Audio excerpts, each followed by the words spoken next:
Posko, para romo, Bapak Ibu sekalian, para suster, terima kasih, selamat malam. Sudah berkenan hadir ke rumah Bapak Suwondo untuk berdoa, mendoakan Ibu kami tercinta. Ini tadi ditunjuk sama Om Uskup untuk sharing ya, tentang Ibu. Semoga saya dikuatkan untuk bercerita tentang kenang-kenangan Ibu semasa hidup. Jadi Ibu itu selama hidup kita masih kecil selalu mengajarkan kepada kami ketiga anaknya yang cewek-cewek. Yang pertama adalah Mbak Siska, kedua saya Sari, yang ketiga Denia.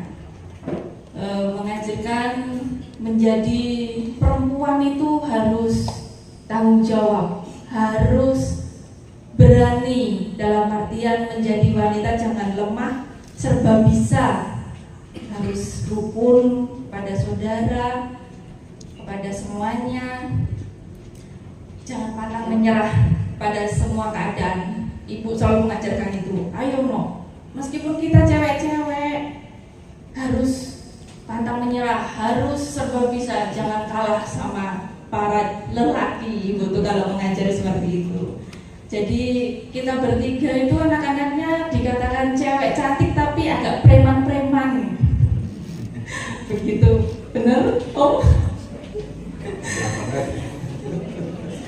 Begitu. Terus Ibu itu semasa hidup selalu memberikan contoh hal kecil, hal besar pada kami anak-anaknya untuk bukti nyata menjadi berkat di sekitar. Kalau Ibu itu selalu mengajarkan aktif di beberapa kegiatan di lingkungan, di sekolah, di gua, menjadi pengurus gua di sekolah yang banyak kegiatan tapi tanpa rasa lelah. Ibu itu selalu mengorbankan, ayo semasa hidup bisa menjadi berkat untuk sesama. Secapek apapun nanti capeknya pasti hilang.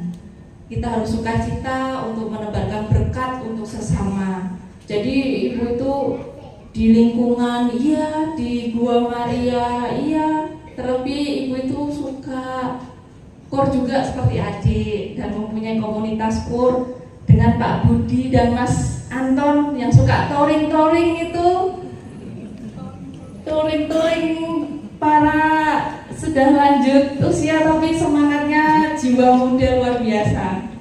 Terima kasih Mas Anton, Pak Budi yang dulu menjadi penyemangat Ibu selama sakit.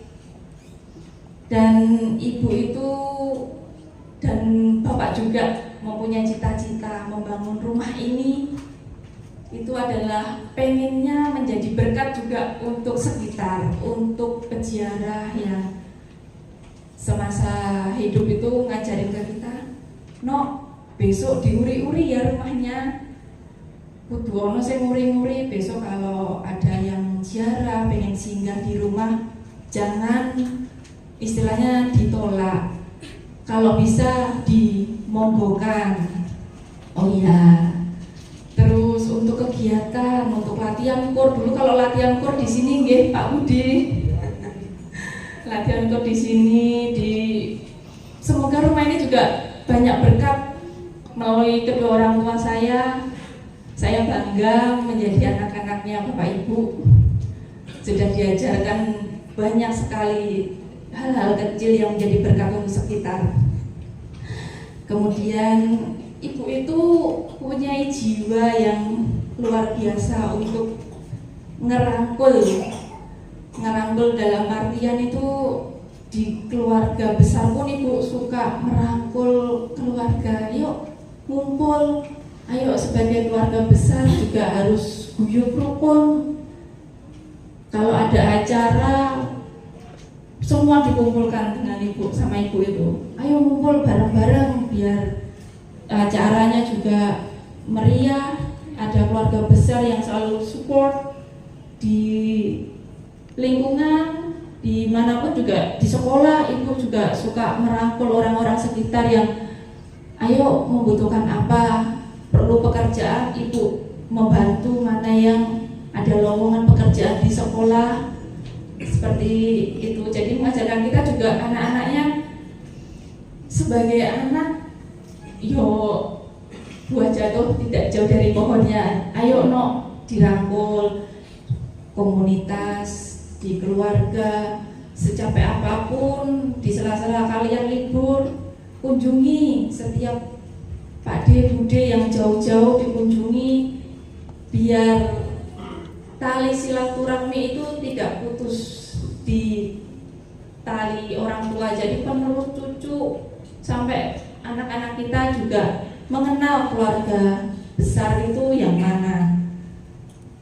Maaf kalau banyak ini sharingnya, karena saya juga sebenarnya banyak sekali list yang mungkin bisa saya nanti menangis untuk mengingat semua kebaikan-kebaikan Ibu di mata kami anak-anaknya. Jadi sebagian kecil yang saya akan sharingkan untuk mengingat dari Bapak Ibu panjenengan yang mengenal keluarga kami, terlebih Ibu. Ketika Ibu sakit dengan keterbatasan beraktivitas, disitulah Ibu merasa terpuruk, di mana yang saat sehat Ibu bisa kemana-mana,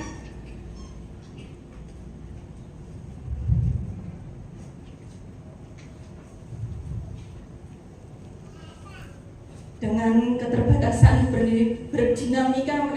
Ibu sendiri tetap menyemangati kami anak-anaknya, memberi wejangan-wejangan.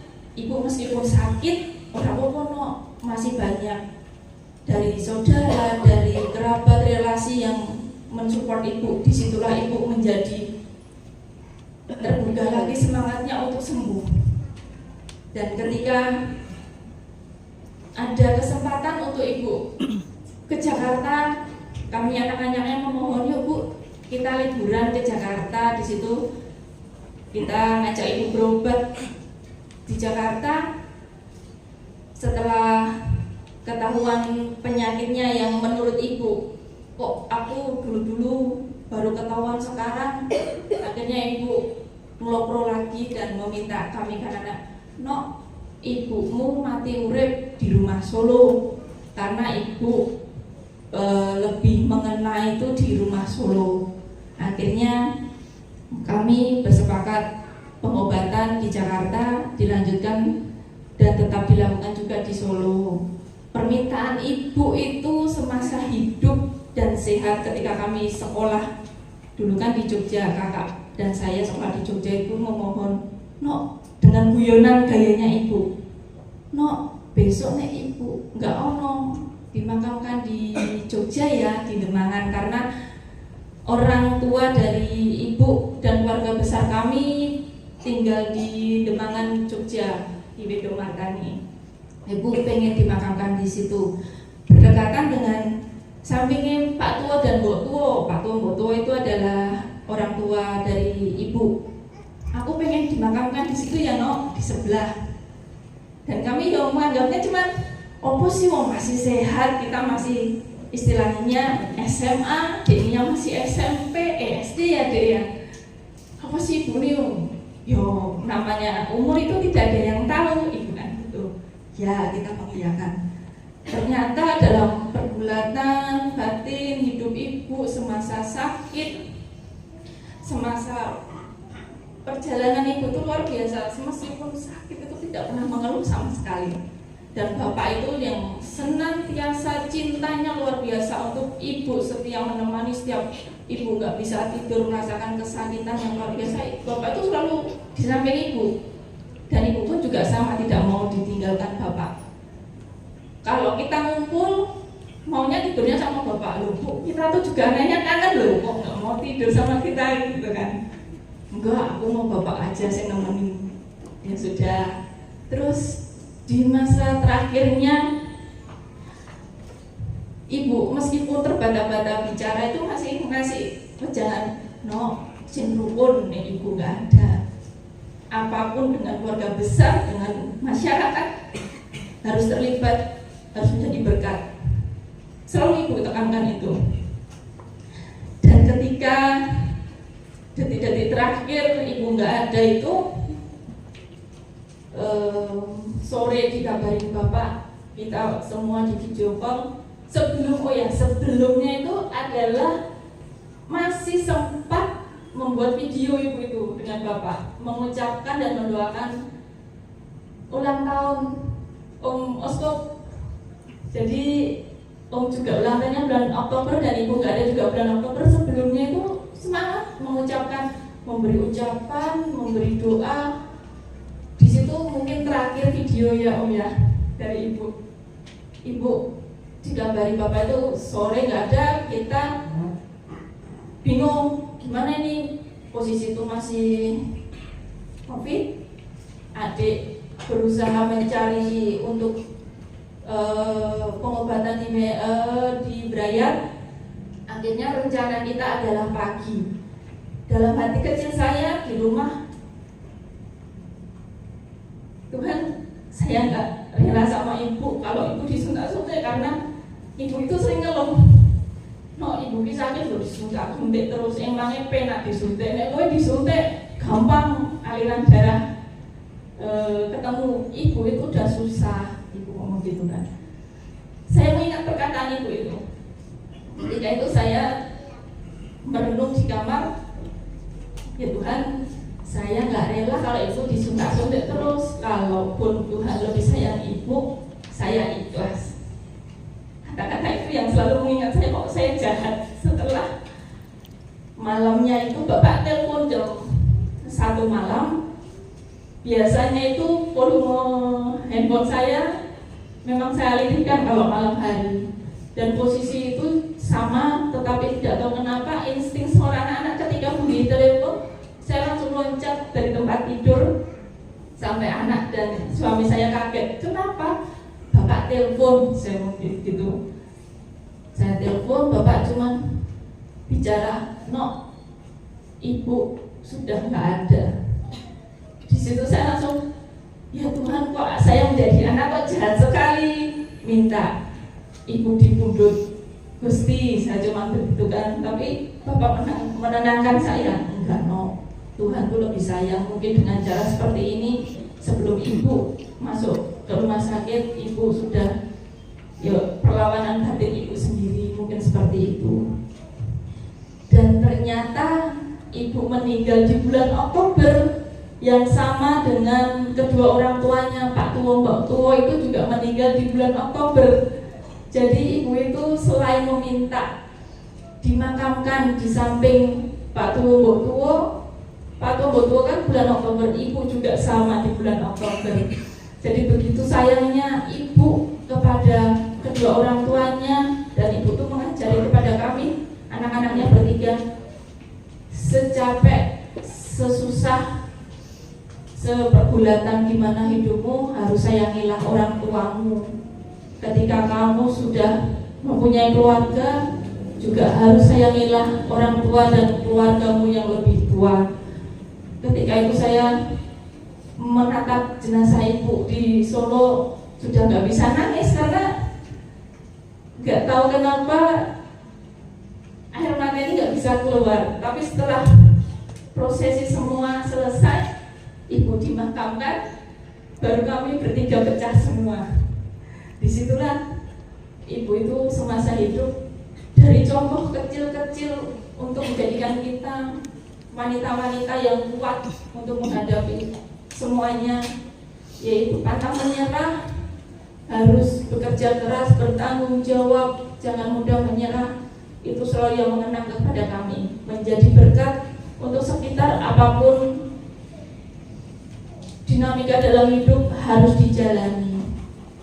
Begitu Bapak Ibu, terima kasih juga kami keluarga atas segala cinta dan kasih untuk Ibu. Kami support selama Ibu sakit, selalu datang mendoakan dan merangkul Ibu, memberi semangat. Itu luar biasa semangat untuk Ibu, dan kami keluarga terima kasih sekali Bapak Ibu dari lingkungan dan dari gereja juga, para suster juga. Matur nuwun Om, mungkin garis kecilnya seperti itu tentang kenang-kenangan Ibu semasa kami hidup. mungkin dari Wali kakak dan adik semasa tidak bisa menyampaikan karena nanti sebelum mereka bicara sudah menangis duluan, dan saya adalah yang ditunjuk. Kowe wae Dek, kowe wae ya Ci, aku kok ndak nangis. Lah apa meneh aku mau piye iki. Terus aku dari tadi cuma berdoa dari belakang, Bu, aku dikuatkan untuk bicara ya Bu, aku dikuatkan biar aku bisa mengenang masa-masa ibu hidup untuk semuanya, dan kami berjanji akan menjadi berkat untuk sekitar, akan bertumbuh di dalam keluarga Katolik. Terima kasih. Akunya kalian. Terima kasih Sari. Tepuk tangan untuk Sari. Luar biasa pengalaman yang sekian banyak bisa diringkeskan dalam beberapa menit. Dan saya menambahkan sedikit mengenai kakak kami ini. Sungguh-sungguh luar biasa. Satu kata yang saya simpulkan adalah kesetiaan. Sejak kecil kami itu bersama di Dusun Demangan, Pedomakan, Plak Sleman, Yogyakarta. Dibesarkan bersama-sama bersama kakak-kakak dan adik. Kami berenam dibesarkan dalam kebersamaan itu. Dan dalam perjalanan kehidupan saya melihat bahwa kakak saya ini pribadi yang sungguh setia. Setia dalam banyak perkara. Setia dalam tugas tanggung jawabnya sebagai kakak terhadap adik-adiknya, terhadap keluarga. Setia. Tidak pernah mengalami dalam arti sengaja untuk tidak setia. Mencoba untuk menghadapinya dengan sukacita juga, termasuk ketika mengalami penderitaan yang cukup lama, 4 tahun. Bagi saya secara pribadi, saya mengagumi betapa kuat, betapa hebat dalam penderitaan yang sangat berat, namun tetap setia, tidak banyak mengeluh, sebaliknya mencoba menikmatinya. Dan di balik itu semua adalah adanya satu perjuangan, yakni menghidupi iman secara nyata dalam berbagai macam situasi kehidupan. Juga kita menghadapi anak-anak yang mulai dewasa dan tidak semuanya serba mudah, menghadapi keluarga dengan segala macam pergulatannya, menghadapi sekolah yang dengan segala macam kesulitannya. Saya melihat kakak saya itu setia untuk memanggil apapun sampai akhir. Inilah yang menjadi berkat. Dan di balik itu saya melihat kenapa dia setia. Karena ada sesuatu yang diperjuangkan, yakni iman, kepercayaan kepada Tuhan.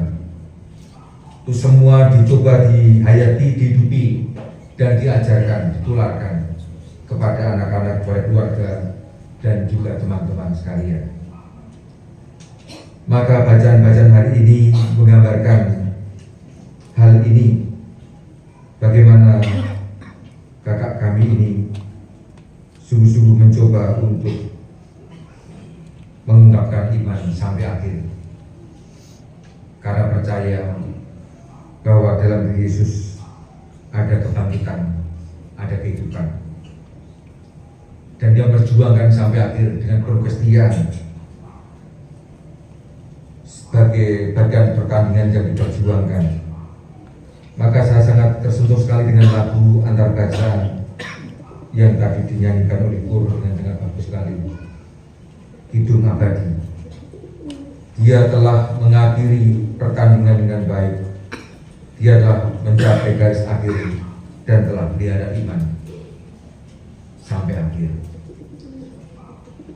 Bagi saya secara pribadi, kalau melihat hal ini, ada pengharapan, ada keyakinan, imannya nyata, imannya menghasilkan buah berlimpahan, mahkota sejati, kehidupan abadi. Maka saudara yang dikasihi, malah kita